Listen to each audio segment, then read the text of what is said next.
All right, guys, fire away. Patrick, can you go through the play where she got hurt, the interception, and all that led to that, and what was your view of when the contact was between you guys? Obviously, the corner made a good play. I was trying to fire it to Trav on his body. I overthrew him a little bit, turned the ball over, and then I thought Rasheed really made a good play. I was trying to tackle the guy and obviously rolled up on him.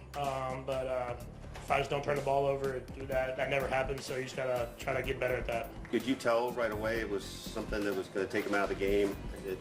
I didn't know exactly what happened because obviously I was trying to make the tackle, but I know Rasheed and how tough he is, so him being down like that, I knew it wasn't good. All we do is pray that the x-rays in my eyes and stuff like that are better than what it looked, but next man up until he's back. Is that easier to say than do sometimes? I mean, was that pretty jarring to have him go out like that, seeing him helped off and everything? I think more than anything, it's just trying to get everybody kind of settled back down, including myself. I think at the beginning of the game in general, we were trying to do too much, and that's why we had the fumble and then the interception. But the guys stepped up and filled as good as they can the role that he has in our offense, which is a big one. And so all we can do now is try to go back to the basics and try to get guys and opportunities to succeed. I thought Travis did a great job of stepping up and making plays that he always does. But at the end of the day, we got the win. That's what's important. Patrick, what's your thoughts on how Kareem did today? I think he did a great job. I mean, for someone that to come into an offense, I know it's an offense he'd been in, but an offense he hadn't played in years, and to be able to run the football hard, get well-earned yards, catch the ball out of the backfield, it was good to see. And I'm just glad Veach has built a great running back room that we can get guys to step up and make plays while Isaiah's not here. You look at all to you like the guy from a few years ago? Yeah, I mean he's always been a guy that runs tough. He's hard to tackle, and you can see that. And he's going to make sure he finishes every single run and falls forward. And I think that was good to see. And I think he'll get more and more comfortable as the year goes on, and he'll be a role in our offense. Would you say you got more out of him today than maybe you anticipated you would? Not necessarily. I mean, I thought he was going to have a role in the offense. I don't know what the exact stats are, but I know he ran the ball well. And with our running back room and just kind of in general in this offense, if you got a guy going, you just let him go. It's not about how the game plan is kind of planned out. It's just if a guy's hot that day, you keep feeding him the football, and that's what we did today. What's it been like for all these one-score games? We're accustomed to seeing you roll up big wins, but every game so far has been a tough one. You enjoy that? I mean, it prepares you for the playoffs. In the playoffs, you're going to be in one-score games. I think the NFL is just very balanced. And we're playing division games and against great opponents, and so these are games that we have to find ways to get win. And I feel like we're not playing. I mean, it's like a record playing, but I feel like we're not playing our best football. But we're winning football games, and that's a big credit to our defense. It's a big credit to guys stepping up offensively in second halves. I'm glad we're getting wins, and we'll keep building and try to keep getting better. Xavier's been, 4 weeks into his career. Has a big game today. Just what's your thoughts on his play so far and the plays he was able to make today? Yeah, I mean, a big-time catch down the field, some big-time third-down conversions. He's a great football player, and I think he's just getting more and more comfortable within the offense. I think when I go back to the tape, I feel like there's going to be a couple more that I thought about taking those chances, and I think he ended up winning. And so as I build comfortability with him, I'll keep taking those chances, and when he makes plays like that, like he did today, it'll give me that ability to kind of shoot him and let him go out there one-on-one and make catches. How do you see your offense? The fact that Kelce was more involved today, was that just a factor of what the Chargers were doing, or was there more to it than that? I think it's a mixture of everything. I mean, obviously, with Rasheed going down early, you got to put Kelce back in that situation where he's getting high volume catches. And then just with the Chargers, we're taking away some of the outside stuff and leaving the middle of the field open. And we were able to get the Trav and some of those zone coverages. But I mean, it's the whole Kelce thing in general hasn't been a worry to me. I mean, I know whenever we need him, he's going to make plays, and that's what he did today.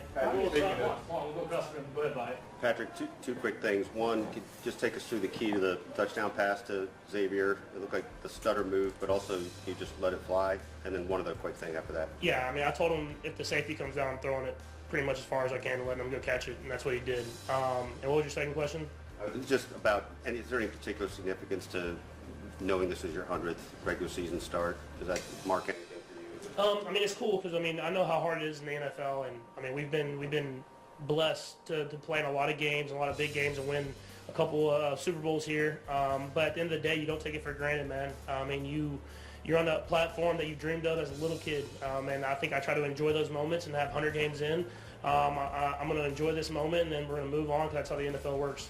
How do you assess your offense at this stage, if it's just a matter of cleaning it up, or is it more to it than that you'd like to see out of you guys?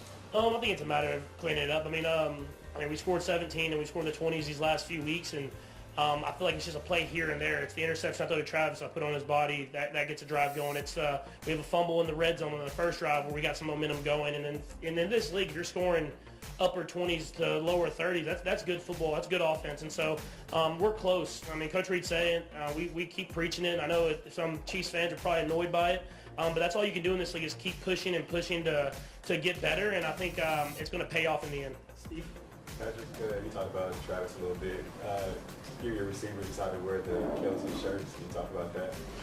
Yeah, I didn't see it. I saw it on social media. So no, it's that's a close knit group, and that whole room. I mean, the whole offense is very close. I mean, we've been through adversity together. We've been on a lot of road trips, going to the Super Bowl, and a lot of these guys have been in at least one of the Super Bowls, and so you build this brotherhood. And I think they had heard all the outside noise, and they know how much of a leader Travis is, and so it was cool for them cool to see them show their support, and then him to go out there and beat Travis because that's who he is. Did Travis say anything about it? Nah, man. And Travis just wants to win at the end of the day. And I think that's what you take for granted in this league. I mean, we've had a great offense and we've done all these cool things, and it's been fun. But at the end of the day, it's all about winning, and I think he's the true leader when it comes to that. He doesn't care who gets the stats. He just wants to win the football game. Last one. Patrick, the first quarter down 10-0, 100 starts in, was it just, not phased, kind of like there's still a lot of football left to play? Yeah, I mean, I knew we had to pick up our urgency. We weren't playing good, but I think the best thing about it is, I mean, no one talks about it, and they start to now, but our defense is a really good defense, and they know how to shut the door and keep us in football games. And then they believe that the offense is going to find a way to score enough points in the end, and that's what we did today. I mean, they had quick 10 points. We put them in terrible positions. They held them to a field goal, and then they shut the door the rest of the game. And that's what it takes from a great football team is everybody stepping up. And our defense has done that this entire year, and offensively we found a way to get enough points. Thanks, Patrick. Travis Kelce is dispelling the notion that he's off his game in the best way possible by making history with another career milestone. The Kansas City Chiefs tight end has been caught in a whirlwind over the past several weeks as critics have bashed his lackluster start to the NFL season, assuming that the media frenzy of his relationship with Taylor Swift and his off-the-field gigs are starting to take a toll on his football performance. But the pro athletes game on Sunday, September 29th likely put some of those rumors to rest, as he now has the most receptions in Kansas City Chiefs history. Kelce earned the accolade after the Midwest-based team faced off against the Los Angeles Chargers, coming out victorious with a final score of 17-10. Following the feat, his team celebrated him on Instagram, with a post marking the accomplishment. In the comments section, fans poured in with love for the three-time Super Bowl champ. "Go Kelce, we believe in you," one encouraged, as another applauded. "Congratulations Travis on breaking another Kansas City record, never a doubt. When needed, he steps up," a third confirmed.